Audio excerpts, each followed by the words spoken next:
Orlando Sentinel Editorial Board interview with the two candidates for Winter Garden in District 4. The candidates are the incumbent, Colin Sharman. Am I saying your name correctly? Yes, you are. It was perfect.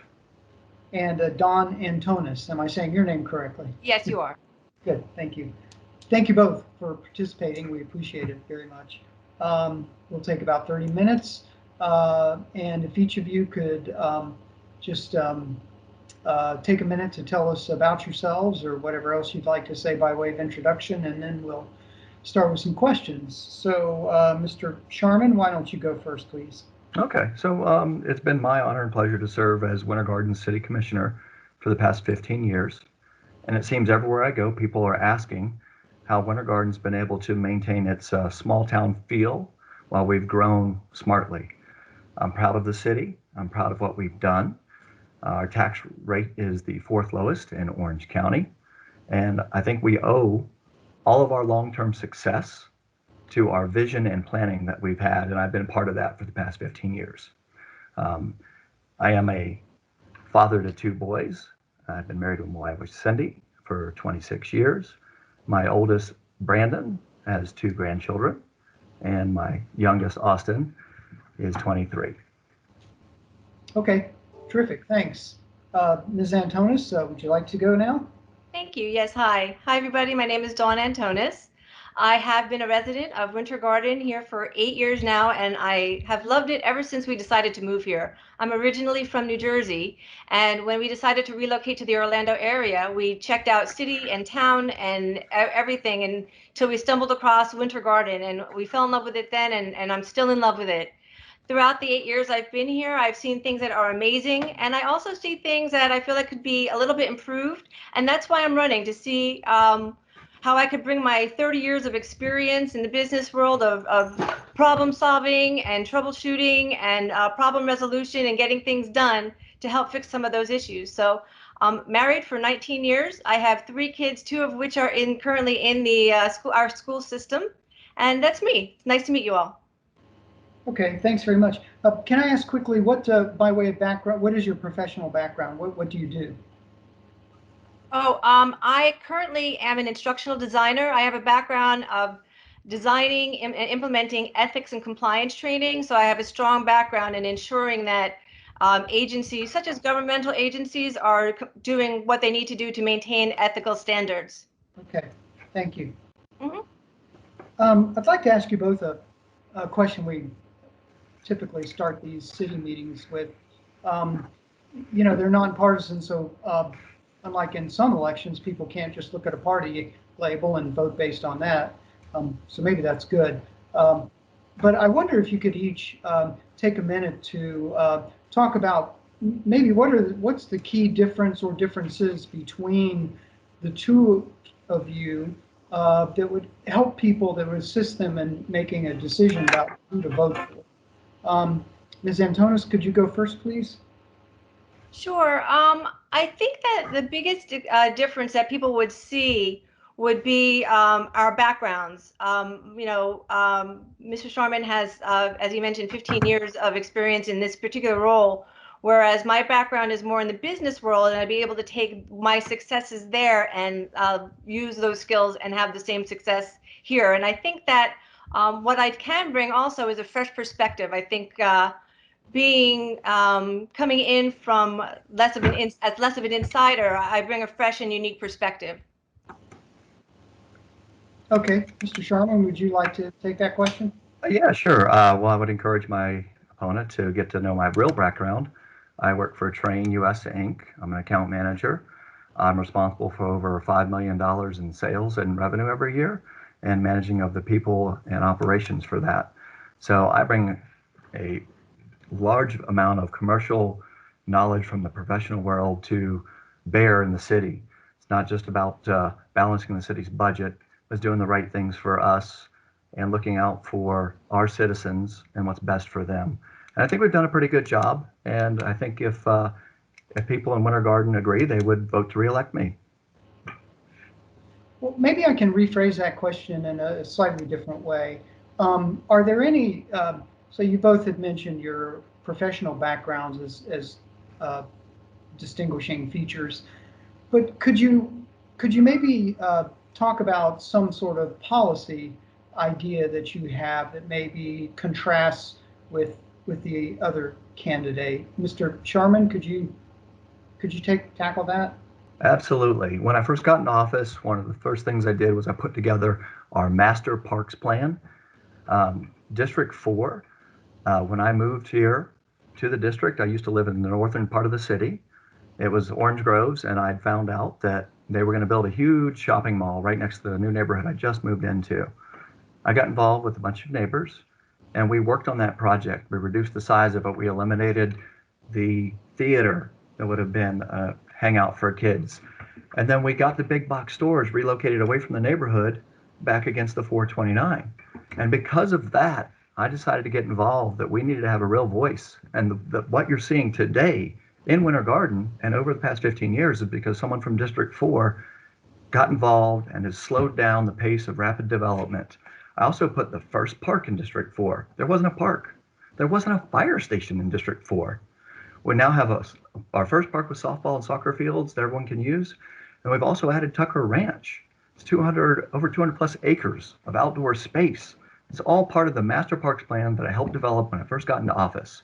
And I think that's, again, goes back to planning and executing. Okay. So, Ms. Antonis, same question basically. Is there some sort of policy distinction that you can make between yourself and your opponent? One distinction that I would make is going forward, should I have the good fortune of winning this election, one of my focuses will be on family and community outreach. And I haven't seen all that much of that within the committee in terms of being that voice or that conduit for the community and my neighbors. I have ideas on how to make sure that the voices of the community are heard. I would set up regular virtual hours so that on a weekly basis, people know that Dawn's going to be available on Thursdays at 5 to answer your phone calls and Zoom, and make sure that the resources that people need to have, that they know that they have.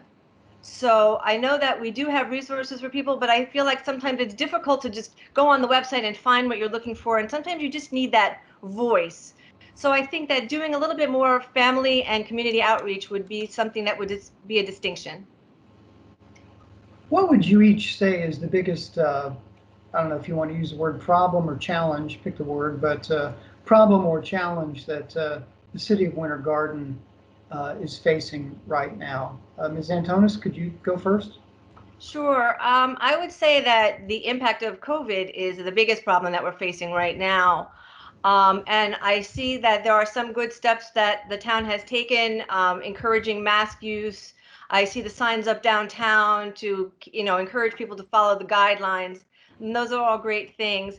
I do feel like, kind of like I was talking about with the community outreach, I do think that there are more things that we could do in terms of maybe reaching out to the county and seeing what shared resources that we could use. Are there better ways that we could help people understand, sort of navigate through that mess of getting vaccinations? So I think that there's more that we could be doing to help our citizens in regards to that, and also things to do with business and commerce. I believe that there's ways that we could get more people to do some online things.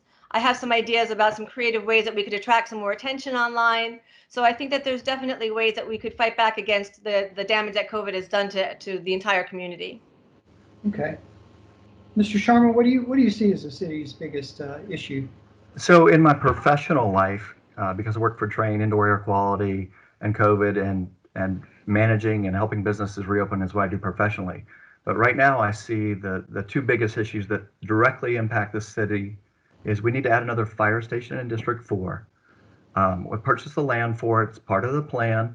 I want to have that fire station built. It'll be built off Marsh Road. Because when I was elected again, I brought the first fire station in District 4. Now that we've grown, we need a second fire station. Also, part of that plan, we're going to have our EMS firefighters transport the patients to the hospital. Right now, they'll go there, stabilize them, and they will turn it over to a third-party ambulance company that then transports them. When we get that fire station open, we'll have the resources and the depth to be able to transport and cover the entire city. And that's a big win for the citizens. Parking for additional residents and guests, because our downtown, we have huge events that are highly successful. It's important that we add additional parking. We have a plan for that. We've got 2 lots that we're planning on purchasing. One we own. The second one could eventually become a second parking garage if needed, but it'll be a surface lot at first. So making sure that we have adequate parking, making sure that our businesses, what we've done is provided additional, I'm going into COVID, additional outdoor spaces for our businesses so they can open up the restaurants for outdoor dining. That's been a critical part of our success, and our businesses have actually maintained their level of customers year over year. They didn't decline. They maintained because of what we have done to help the business climate in Winter Garden. That's leadership. That's what we need to continue to do. I could talk professionally about COVID, but let's lead by example. I personally work for Trane and a personal citizen with technologies in place. I bought, and I was a technician prior to becoming an account manager, and helped install a bipolar ionization device that's in the chamber unit so that when people come to public meetings, they can feel safer about being there. I like to lead by example, and that's one of the ways that I've led. Thank you. Quick question for both of you, and it's sort of the same but a little different. Mr. Sharman, as a veteran, as the incumbent commissioner, can you point to a specific policy or a specific bill in your most recent term that passed that you did not agree with? So I would have to go back a little ways, because usually what happens with us and a commission is that we'll get documents way ahead of time, and we will fight to get what we want to change before it comes to the meeting. So there's been very, very few. I'd actually have to research to get that information. If you'd like, I could. Nothing comes to mind at present. If you would have prepared me for it, I would have given you one, or I can follow up with you. Okay, understood. Ms. Antonis, as the challenger in this race, can you point to something that you've seen the commission do during the past year or two that you've disagreed with? It's a great question. I actually have an issue, not necessarily with some of the decisions that they've made, but the transparency with which decisions have been made. I go to the council meetings, the committee meetings, and it seems like sometimes it's difficult to understand how and why the decisions are being made. Recently, I was at one of the meetings, and a decision was made based on what appeared to be very little information.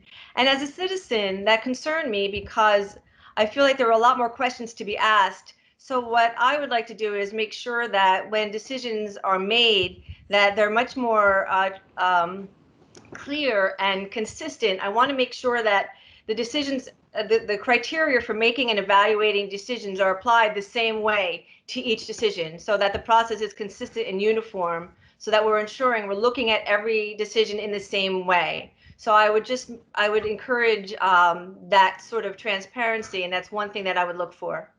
Well, if I could follow up, I mean, public records and public open meetings laws in Florida require that, everything is open.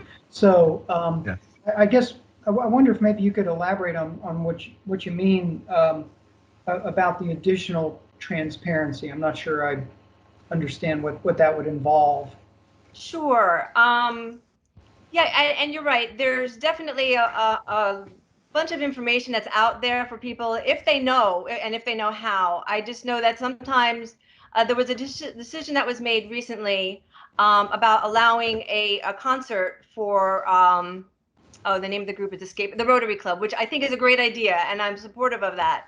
I like arts and cultural events such as that. I think they're vital to our organization. At the time, there was very little discussion about it, and it would take somebody significant time to go around and root out all that information. It just seems like a little bit more background and information could be provided to people up front as the decision-making process is occurring. Does that make sense? Okay, sure. So I wanted to ask you all one other question that has to do with maybe what you see the role of a city commissioner as being. There are some who are some people who are want to dive into all the little details, and then there are others who see it maybe as kind of a broader policy making job. How do you all view the nature of a job of a city commissioner of a medium-sized city? Ms. Antonis, could you go first? Yeah, thank you for that question. It's a great question. I think first and foremost, it's to be a voice of the community. I think it's important to make an effort to listen to what the community needs, what the neighbors that my neighbors need. I think it's important to listen. That's why I mentioned that I would have open hours to make sure that I understood those issues.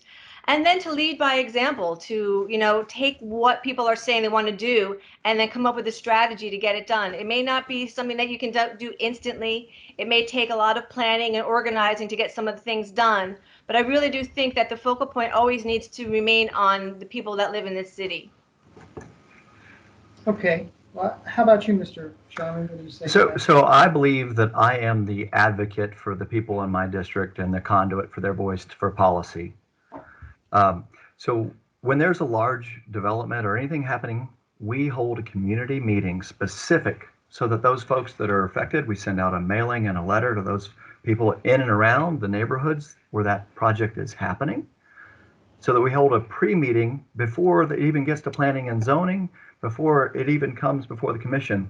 We've already got input, whether the citizens are for, against, and how they feel about it.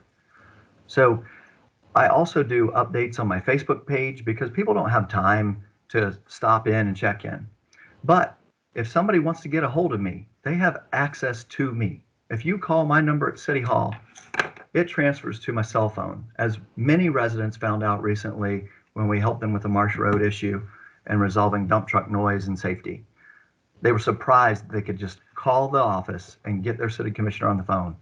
Where can you get that? Can you get your state rep or senator or congressman on the phone? Being an advocate for them. That's what I believe that I'm here to do. Yeah, I also wanted to ask you all about something that came up in our interview with a couple of the other candidates in Winter Garden. And they mentioned an apartment complex that had been approved by the city. And I get a couple times cited it as an example of affordable housing. I wonder if you all, I don't know the rents for these apartments that were approved, but I wonder if you all view the construction of apartment complexes as fitting the bill of affordable housing, or whether you think that there's something that you all in your capacity as a city commissioner ought to be doing to actively encourage affordable housing. Mr. Sharman, can you answer that first? So the city has a master plan for redeveloping and setting aside locations in East Winter Garden for redevelopment and working with community partners that can provide affordable housing. Habitat for Humanity is a big one. The apartment complex that you're specifically talking about was in our downtown area, and I don't believe it was related to affordable housing. I think it was actually a high-end apartment complex that's going in downtown. That's what that one was specifically about. Well, if I can just ask you to elaborate just a little bit, you mentioned Habitat for Humanity, and they do worthwhile work, but they kind of build one house at a time. So it doesn't, I mean, it helps, but I wonder if you have anything in mind that would maybe be on a larger scale so that people can more readily afford to live in the city. So what we can do specifically is to help private businesses by either giving them a tax break or an impact fee break on affordable housing projects. That's the city's role and extent that we can influence that and adjust the zoning for those projects. So by making them more affordable to build, they become more affordable to live in. Okay. Ms. Antonis, what do you think about the affordable housing situation in or status of it in Winter Garden, and what would you like to do differently? Yeah, I think affordable housing is definitely a key issue, and I wish that the apartments that are going up, that are luxury apartments, were in fact fairly priced for affordable housing. I would absolutely do everything in my power to support this. I would, if necessary, start a commission to track to see what other means that we could use to get more affordable housing in. Are there state programs? Are there county programs? Are there other things that, in which we can participate so that we can get the, most value? Are there other aspects that we haven't yet explored? So I would absolutely open up an exploratory committee to see what other options that we have. There could be things out there from a state level that we could, utilize and gain from. Okay. That's pretty much our questions. Oftentimes this takes us past the allotted time, but you all spoke with such brevity that we are. I can answer Jay's question earlier about the decision because it came to mind while we were chatting here, and it's in my answer from my what I submitted as well. It was the parking garage. I actually voted with the commission because I felt consensus was important, but I think that we should have made the parking garage 4 stories instead of 3 downtown. It goes back to my original discussion that we need more parking downtown. We had a healthy debate between balancing the city's character, small town feel, and charm. But now that we've seen the actual parking garage built, a parking garage doesn't take up the same floor space that an office building does. So a 4-story parking garage does not equate to a 4-story building. It's much shorter. And that's one decision I wish I would have done differently. Okay. Well, I want to thank you both for your time. I want to wish you both good luck. We appreciate it.